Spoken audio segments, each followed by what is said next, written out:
This machine gun seems to require biometric ID before firing. No palm on the touchpad, no shots. Some Ukrainian soldiers call it a gramophone, others a divine curse. One thing's for sure, it's the ultimate son of a bitch among machine guns. Damn it, why won't it fire? Meet the nearly forgotten DP-27. The 27 hints at its birth year, 1927. But if you've seen it labeled DP-28 in video games, sorry, that's a mistake.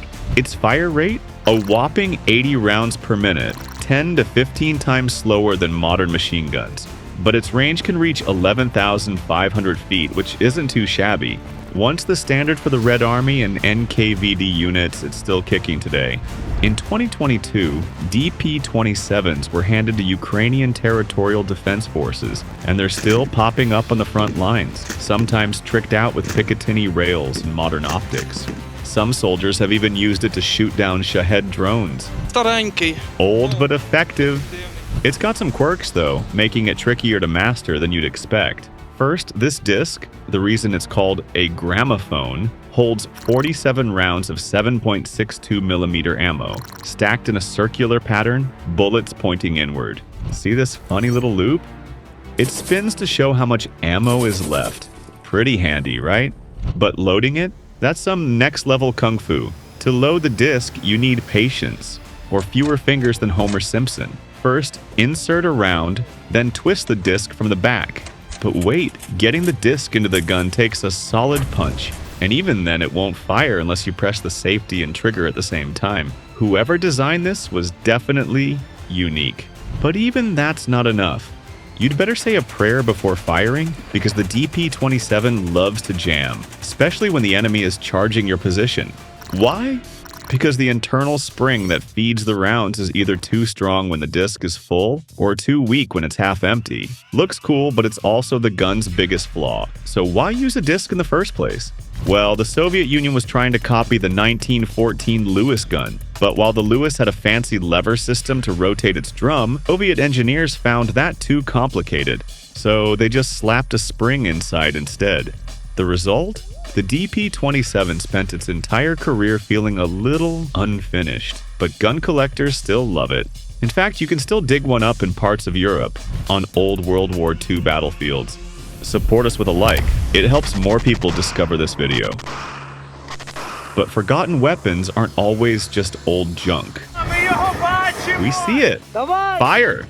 These are rare battlefield shots of the mysterious British air defense system Gravehawk, built around AIM-132 ASRAAM air-to-air missiles. But you won't find Gravehawk in any official catalog of British weaponry. Look closely, you can see that it uses Eurofighter jet pylons as launch rails, but instead of launching from a fighter, these missiles are fired vertically from a Super Cat truck chassis. AIM-132 missiles come with infrared homing, meaning all you need to do is point the system toward the target and let the missile lock on and do the rest. This container-sized innovation is being combat tested in real time and can even fire Ukrainian missiles. But Gravehawk isn't the only cutting-edge Western weapon Ukraine has that even its allies don't. Meet the 105mm howitzer mounted on a Humvee. Officially known as the 2CT Hawkeye, this American system was once dismissed by the Pentagon as not combat ready. But Ukraine's battlefield experience proved otherwise, thanks to one key feature that makes this cannon one of the most promising short-range artillery systems out there. It's called Soft Recoil Technology, SRT. Right before firing, a special mechanism pushes the gun slightly forward, absorbing the force of the shot before resetting to its original position. This allows the 2CT Hawkeye to fire 24 rounds in just 3 minutes. Its accuracy is ensured by a modern digital fire control system, and thanks to rapid targeting, the 2CT Hawkeye can fire its first round just 1.5 minutes after arriving at a position. That's a big deal because this gun only has a 7-mile range, meaning its crew is always within reach of enemy artillery and drones. But its quick deployment and retreat capabilities give it a serious advantage, rolling in, firing, and getting out before counter-battery fire can land. We covered the brutal life of artillery crews in a previous video. Check that out on our channel. But today we continue with another almost forgotten artillery system, the Grad-P. which both sides use, though for Ukraine, it's mostly a trophy weapon. The P in Grad-P stands for partisan.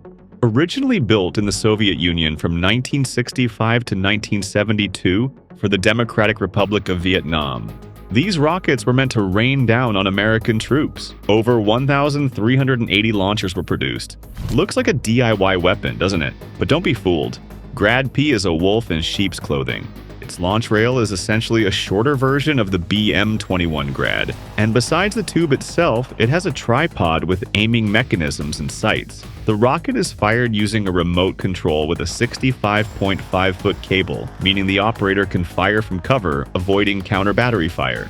And here's the best part. Multiple Grad-P launchers can be combined into a single system and mounted on just about anything.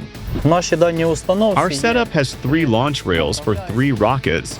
Now let's talk range. You might want to sit down for this. Grad-P can fire 100-pound, 122mm rockets up to nearly 7 miles. And here's how they explode. But wait, there's an upgraded rocket that extends the range to 9.5 miles. And that's not even the limit. Hold on to your seat. Our system can fire at a distance of 40 kilometers. We have that type of ammunition. 40 kilometers, 25 miles, that's absolute madness. But what about accuracy? Well, not great. That's why Ukrainians use a clever tactic. First, they fire an incendiary round to force the enemy out of cover. Then they follow up with more precise weapons.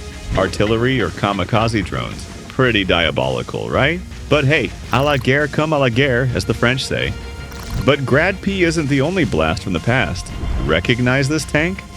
No, it's not a Soviet T-55. This is its tricked-out cousin, the M-55S. Ukraine received these from Slovenia in late 2022, and they're basically the pony cars of tanks. Classic on the outside, high performance under the hood. What makes it special? Israeli upgrades. And not just Israeli. The modernization was done by Elbit Systems, and they went all out. First, the gun. The old Soviet 100mm cannon was replaced with a 105mm L7 gun, the same one found on the Leopard 1. It also got a thermal sleeve and electronic firing system. On top of that, the tank was equipped with a digital ballistic computer. Second, optics and targeting. The gunner now has a stabilized sight with a laser rangefinder, while the commander has his own sight, allowing him to spot and engage targets independently, even at night. Third, remote firepower. A remotely controlled weapon station from Rafael was installed on the turret, equipped with a 12.7 by 108mm heavy machine gun, the Soviet equivalent of the .50 caliber. And of course, there's still a coaxial 7.62mm PKT machine gun. And what about protection? The M-55S got a full armor makeover. The turret, front hull, and upper sides were reinforced with Israeli Superblazer reactive armor, a mix of steel, rubber, and ceramics. Once in Ukraine, it was upgraded again, adding Contact 1 explosive reactive armor ERA on the front sides, and cage armor on the rear to defend against RPGs and drones. Of course, no amount of tuning can turn an old-school tank into cutting-edge tech, but the M-55S can still hit its target and keep its crew alive. For example, it survived a direct hit from a 152mm Krasnopol-guided shell right to the turret, and guess what? The Ukrainian crew walked away unharmed, while the tank drove itself back from the battlefield. Another sign of how tough these tanks are, even 2 years after Ukraine received 28 of them, they're still showing up in frontline footage. Here's what a Ukrainian tanker has to say. This is the best job in the world. Let's wish them luck. Now, spotting the Soviet DNA under the M-55S's modern armor wasn't too hard. What about this machine? Think it's just another modification of the American M113? Nope. Meet the Pbv 302, a Swedish armored personnel carrier designed by Hägglund and Söner in the 1960s. Before coming to Ukraine, this vehicle served exactly one country, Sweden. And now, all 180 units are fighting in the Ukrainian army. This thing has what the M113 was missing, starting with its main gun. It's armed with a powerful 20mm autocannon made by Hispano Suiza, now part of Swiss giant Oerlikon. This gun fires fast, 8 rounds per second. There's even an extra sight for targeting aircraft. It's mounted right here on the turret.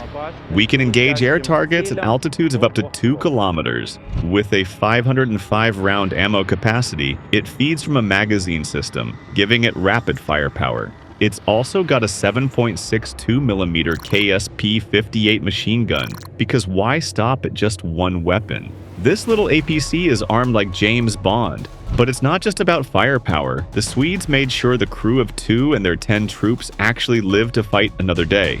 Unlike the aluminum-bodied M113, the Pbv-302's armor is welded steel, strong enough to stop 50 caliber rounds. Its side armor is dual-layered. Its front armor can even withstand 20mm rounds.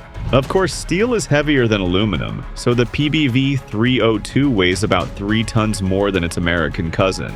But the Swedes solved that problem too, by giving it a Volvo engine that's 30% more powerful than the one in the M113. Seems like every vehicle in this video deserves a spot in the history books. But which one caught your attention the most? Tell us in the comments which forgotten weapon you'd like to see next. The hellish RM-70 Vampire, the rare Cub air defense system, or maybe you've got another idea?